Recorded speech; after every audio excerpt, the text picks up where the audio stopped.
Hi అండి. Welcome to గణితింటి రుచులు. ఇప్పుడు నేను సాఫ్ట్ మైసూర్ పాకు ఎలా చేయాలో చూపిస్తాను. దీనికి మనకి ఏం కావాలంటే శనగపిండి తీసుకున్నాను. మనం ఏ కప్పు కానీ, గ్లాసు కానీ ఏదైతే మెజర్మెంట్ తీసుకుంటామో సేమ్ అన్నీ కూడా అదే మెజర్మెంట్ తీసుకోవాలి. నేను ఇక్కడ ఒక గ్లాసు శనగపిండి తీసుకుంటున్నాను. అదే సేమ్ గ్లాసు షుగరు. అలాగే నెయ్యి తీసుకుంటున్నాను ఇక్కడ నేను. అది కూడా సేమ్ మనం మెజర్మెంట్ 3 ఈక్వల్గా ఉండాలన్నమాట అన్నీ. ఇక్కడ మనం కావాలంటే మొత్తం నెయ్యికి బదులు ఒక హాఫ్ ఆయిల్ తీసుకోవచ్చు, హాఫ్ నెయ్యి తీసుకోవచ్చు. మొత్తం నెయ్యి తీసుకున్నా కూడా బాగుంటుంది, సాఫ్ట్గా ఉంటుంది అనమాట మొత్తం నెయ్యి తీసుకుంటే.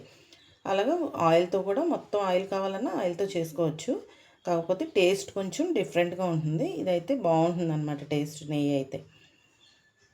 ఇప్పుడు ఏం చేయాలంటే ఇప్పుడు మనం శనగపిండిని జల్లించుకోవాలి. ఇప్పుడు నేను ఏదైతే ప్యాన్లో హీట్ చేస్తానో అందులోకి దీన్ని ఇప్పుడు జల్లించేస్తాను.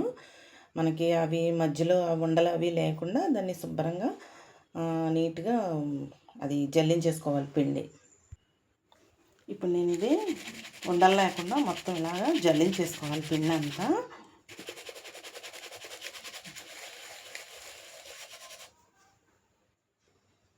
ఇక్కడ నేను పిండి మొత్తం జల్లించేసాను.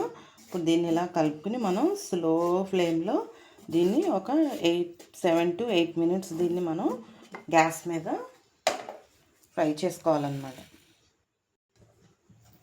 దీన్ని మనం మాడిపోకుండా లో ఫ్లేమ్లోనే ఇలా కొంచెం ఫ్రై చేయాలన్నమాట పిండిని. అప్పుడు మనకి టేస్ట్ ఆ ఫ్లేవర్ అనేది బాగుంటుంది మనకి మైసూర్పాకు. జస్ట్ ఒక 7 to 8 మినిట్స్ అనమాట. మాడిపోకూడదు. మాడిపోయిందంటే మనకి మళ్ళీ మైసూర్పాకు కలర్ చేంజ్ అయిపోతుంది. జాగ్రత్తగా సిమ్లో పెట్టుకుని ఇలా ఫ్రై చేసుకోవాలి. ఇది నేను ఒక 8 మినిట్స్ ఫ్రై చేసేసాను. దీన్ని ఒక బౌల్లోకి తీసేసి అందులో మనం ఇందాక నెయ్యి చెప్పాను కదా, అందులో ఒక హాఫ్ గ్లాస్ నెయ్యి పోసుకుని దీన్ని కలుపుకుందాం. ఇప్పుడు నేను ఇది బౌల్లోకి తీసేస్తాను. నేను ఇప్పుడు మళ్ళీ అదే ప్యాన్ పెట్టుకుని ఇప్పుడు నేను షుగర్ వేస్తున్నాను. మనం ఒక కప్పు శనగపిండికి నేను ఒక కప్పు షుగర్ వేస్తున్నాను. ఇందులో ఒక హాఫ్ కప్పు వాటర్ పోసుకొని మనకి తీగపాకం రావాలన్నమాట. Half cup water. ఇప్పుడు ఇది మనం కరిగి కొంచెం తీగపాకం రావాలి. ఇలా కొంచెం కరగబెట్టేసుకొని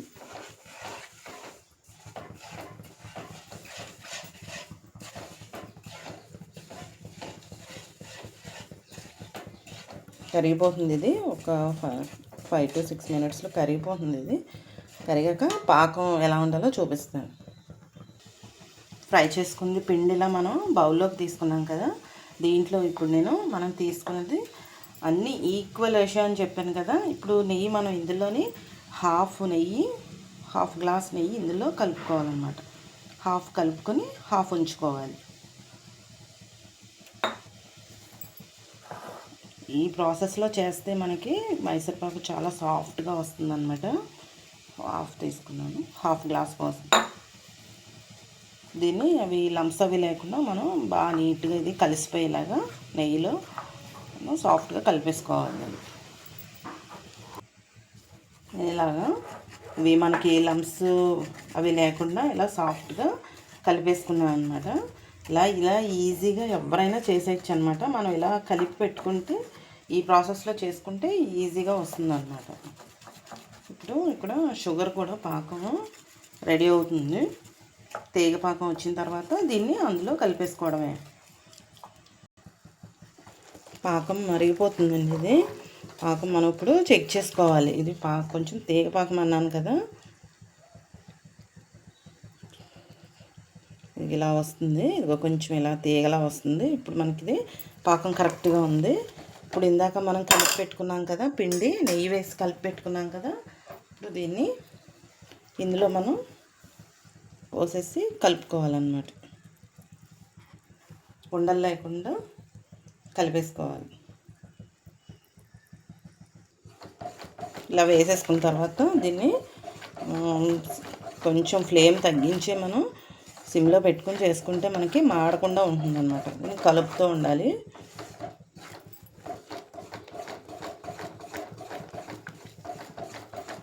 మనం మధ్యలో మనం ఇందాక హాఫ్ వరకు నెయ్యి వేసుకున్నాం కదా, ఇప్పుడు ఇందులో ఇలా కలుపుతూ కొంచెం కొంచెం నెయ్యి వేసుకుంటూ దీన్ని కలుపుకోవాలన్నమాట.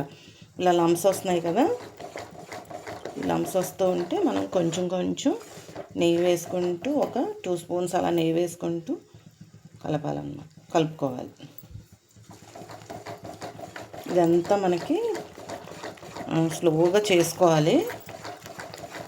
టేస్ట్ చాలా బాగుంటుంది, సాఫ్ట్గా ఉంటుంది అన్నమాట, మిల్క్ మైసూర్ పాక్ లాగా.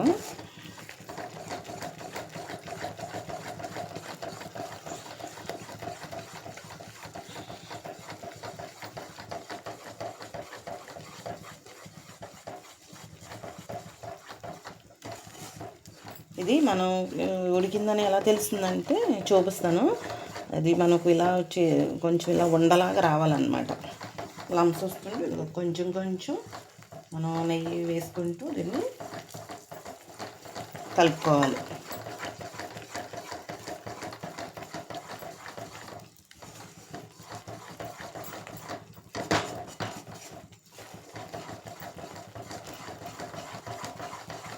కలుపుకుంటూ ఉండాలి. కలపటం ఆపేసామంటే అది మనకి మాడిపోతుంది.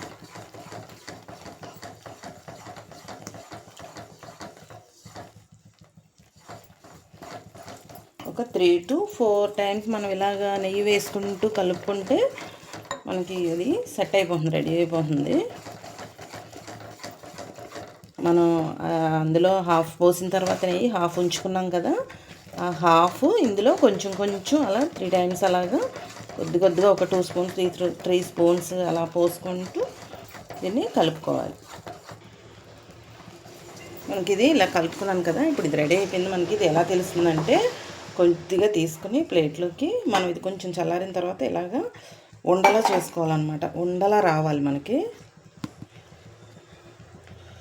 చేయి తడి చేసుకున్నాను, ఇది మనకి ఇలా ఉండలా వచ్చింది కదా, ఇంక ఇప్పుడు ఇది రెడీ అయిపోతుంది. రెడీ అయిపోయింది ఇది. మనం ఇంకా మీలో ఇంకా కొంచెం ఉంది కదా, నెయ్యి కొంచెం ఉంది, ఇది కూడా పోసేస్తున్నాను.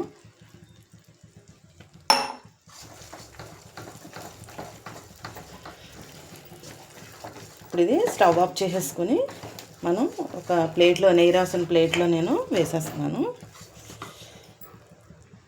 ఇది నేను నెయ్యి రాసేసి ఉంచాను ఈ ప్లేటు. ఇప్పుడు స్టవ్ ఆఫ్ చేసేసి నేను ఇది ఒకసారి ఇలా కలిపేసుకునేది ఇందులో వేసేసుకోవాలన్నమాట.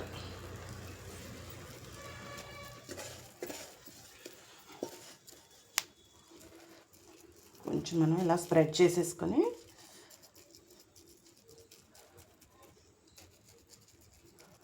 ఇది కొంచెం చల్లారిన తర్వాత ఇలా మనం పీసెస్ కింద కట్ చేసేసుకోవచ్చు.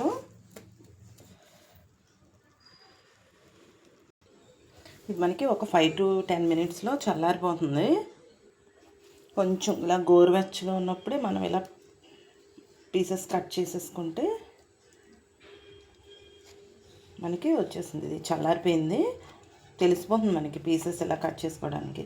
ఇలా ఎవరైనా సరే ఈజీగా వచ్చేస్తుంది మనకి ఇంట్లోనే మైసూర్ పాక్. ట్రై చేసి చూడండి. నేను ఇలా కట్ చేసేసాను, చూసారా, ఇవి పీస్ కింద కూడా వచ్చేసింది మనకి. నేను ఇలా వెడల్పు దాంట్లో వేసాను కాబట్టి తొందరగా చల్లారిపోయింది. ప్లేట్లో వేసాను కాబట్టి అదే మీరు కొంచెం లోతు ఇలాగా ఒక బాక్స్ లాగా అలాగా కొంచెం లోతు ఉన్నదైతే మనకు కొంచెం మందంగా వస్తుంది మైసూర్ పాక్ అనేది. పలుచగా కావాలంటే ఇలా వేసుకోవచ్చు.